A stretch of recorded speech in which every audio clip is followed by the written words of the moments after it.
Hello Gatewood Gators and welcome to our May monthly bonus.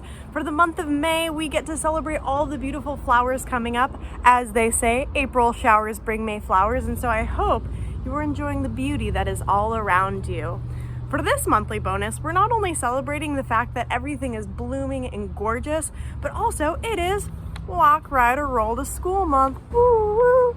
I'm encouraging every single student to try to get on some wheels, put on their shoes, and try to get to school without using a car. If this is not an option for some of you, that's okay. I encourage you to do any kind of ride share that you can, ride the bus, or if you can't do that, just try to take a stroll out in nature and really enjoy the beauty that's around us. For those students who decide to walk or ride to school, I say keep your eyes peeled for some beautiful, colorful flowers because we are going to be pressing them into dried flowers that we can use for various types of art. I can't wait to show ya. Let's go! Flower pressing goes back hundreds, if not thousands of years, and there's many different ways to do it. The one that I'm going to show you is the oldest one in the book because it involves books. This is the way that I learned, and there are many other ways that you can find on the internet to press flowers that might work even better than this one, but this one's easy because almost everyone has some books lying around the house. I chose a pretty heavy-duty encyclopedia because it has some weight to it. It's larger, which means I can add more flowers to each page, and it's just lying around. I'm not really using it, so it's going to be perfect for our flower pressing. I also have some parchment paper and some scissors to cut with. If you don't have parchment paper lying around, that is a-okay. You can always use cardboard or even newspaper. You're going to cut enough paper so that you can fold it over and insert it into the book. Before I begin pressing, I want to go over a few quick tips that are good to keep in mind when it comes to gathering your flowers. Now, not every flower is created equal when it comes to flower pressing. Some are going to turn out much better than others when it comes down to pressing them between books. For example, a flat, light, single layer flower like this little guy, it's going to be really easy to press. You can flatten it out, have all of its petals out in a beautiful display, and it'll turn out pretty nice. Something though, like a grape hyacinth that is really bulbous and thick, is probably not going to turn out very great. You can always try these flowers, you can always try any kind of flower you want. If it doesn't turn out, you can always just toss it in the compost and that's a-okay too. It's always fun to experiment because you never know what's going to come out. It's best to dry flowers when they are in bloom, so if they've already reached their peak bloom and you see some browning on the edges, it might not turn out super great because it might end up browning out when they dry. When you do pick your flowers, make sure not to do it on a rainy day and make sure that there's enough morning pass that there's no dew on it because a wet flower can sometimes equal a moldy flower when it comes time to pressing. Now, I'm going to go ahead and show you how you separate your flowers out to make sure that they're not touching and that you're giving them a prime dry. I am going to take the flowers that I want pressed whole and make sure that I can try to spread out the petals so that they look as nice as possible when it comes to pressing them. You're going to put the flower side down and try to train that flower to press down how you want it to by pressing that stem so that it will collapse in the book. Something thick and bulbousy, I'm not going to be pressing next to it because they have different widths. Instead, what I'm going to do is take the petals off and enjoy those once I arrange them back together. I'm going to take the thicker part of the stem right here off of this primrose in order to make it a little more thin when it comes time to press. Now that that little casing is off, I'm going to flatten it down with my finger and press it onto the page.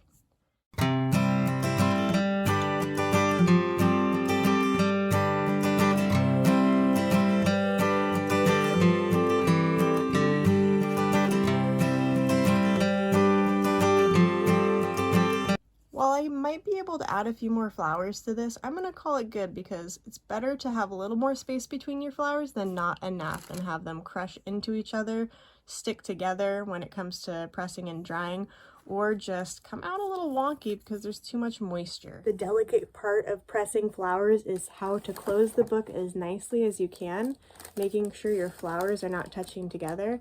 I usually start by making sure all of my flowers are separate, gently closing the parchment paper, making sure it's covering all of the flowers. And now I am going to go ahead and shut the book.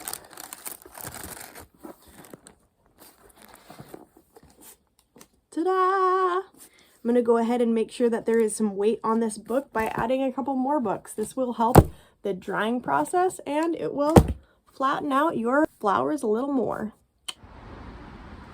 Well, Gateway Gators, I am back. It's been about 2 weeks that I've been letting my flowers dry and press in their books. You don't always have to wait 2 weeks. Usually they get done in about 1, but I got a little busy. I kind of forgot about them, and now I get to see how they turned out. So I wanted to show you one example of something you can do with your pressed flowers, especially in honor of Mother's Day on May 7th. This is a great craft to do for your mom. I always like to remind people that Mother's Day is not just for mothers, it's for those who take care of us in our lives. So if you have a father that you want to honor, hey, double Father's Day. If you have a foster parent, a grandparent, an aunt or uncle, if you have an older sibling or a family friend, please feel free to make something for them in honor of Mother's Day, because it's all just about showing your love for the people that take care of you. Now, I have 2 little art crafts set up because I want to make something for my mother and for my grandmother, show them how much I love them. And what I'm going to show you how to do is to make your pressed flowers turn into beautiful bookmarks. There are many ways that you can use these pressed flowers, but this is nice and simple. It's something that almost everyone has these materials at home, and if you don't have them at home, you can easily retrieve them at school and ask for the help of your teacher or a staff member or myself even, and I would be happy to help you. I have 2 pieces of cardstock, just thicker paper that I've glued together. I put a little colorful background on one, but I highly recommend you use white or light cream when it comes to gluing flowers onto, because your flowers are taking up the show. We don't need any bright colors to distract from that. And I'm going to use Mod Podge in order to glue them on. If you do not have Mod Podge at home, guess what? Mod Podge is 1 cup of liquid glue and a 1/3 cup of water mixed together. You can get some liquid glue at school if you really need it too. I'm using a cheapo paintbrush. If you don't have a paintbrush, that's okay. So many times I've dipped my finger in and used that instead. So this is a fun way to get a little crafty, maybe a little bit dirty. That's why I'm outside and I laid out a paper in front of me. I tend to make messes pretty easily. And so I'm gonna go ahead and start opening up my books and seeing how I can arrange them in the way that I really like and that sings to me. All right, let's see how they turned out. This is the first time I'm seeing them too. Woo, I'm already seeing some bright colors. Wow, look at how beautiful they turned out. Ooh, got some bright colors. I will say primroses, violets, and pansies tend to really turn out well. Even though they've darkened a different color than they originally were, I still absolutely love them. They've kind of pressed together a little bit. You can separate them, but wow, I love it. Before I even start to begin my flower arranging, I am going to write a little message on the back for the ones I love. And I already put a little stamp on here. You don't have to have a stamp. I just had a plant related stamp and I like the excuse to use it. So I have a little bloom where you're planted, and I am going to write a message to my mom saying, thank you for helping me grow.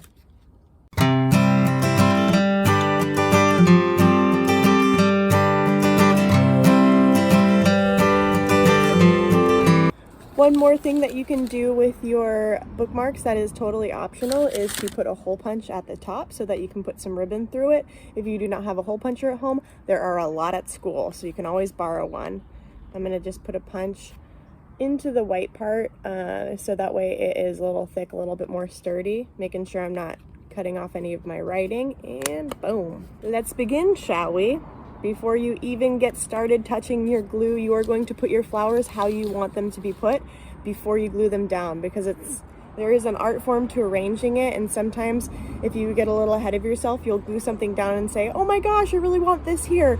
Once you have it glued down, it is almost impossible to peel off a flower because they are so delicate. So making sure that you really like how things are before you put the final glue touches on. I'm gonna go ahead and get started arranging.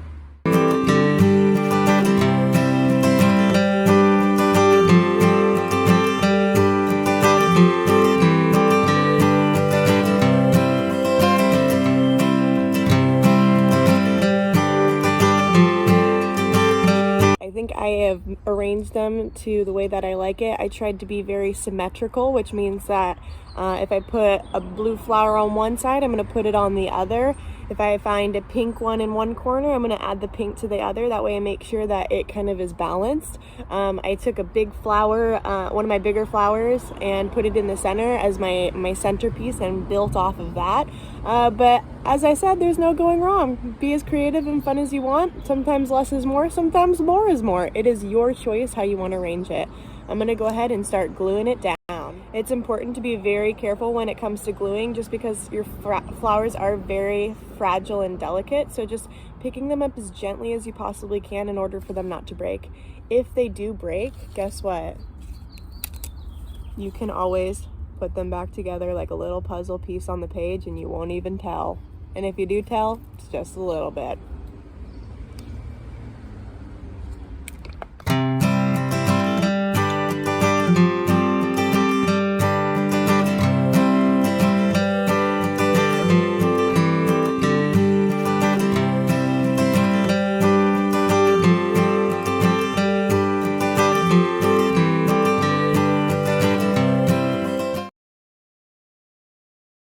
Alrighty Gators, I had Miss Stacy laminate my bookmarks and I wanted to show them off to you.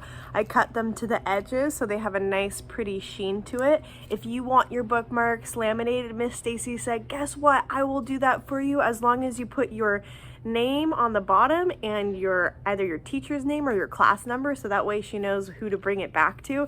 So I hope you take advantage of this awesome opportunity. I did a little puncture using some scissors, which it's good to get some help from an adult for, but I'm gonna put some string in it and I will show you what those look like. I put the ribbon inside, and now when you use it as a bookmark, you can have a pretty little piece of ribbon to easily pull it out when you are ready. I hope you guys enjoyed this learning garden lesson, and I will see you next month for our June monthly bonus, the last one of the school year.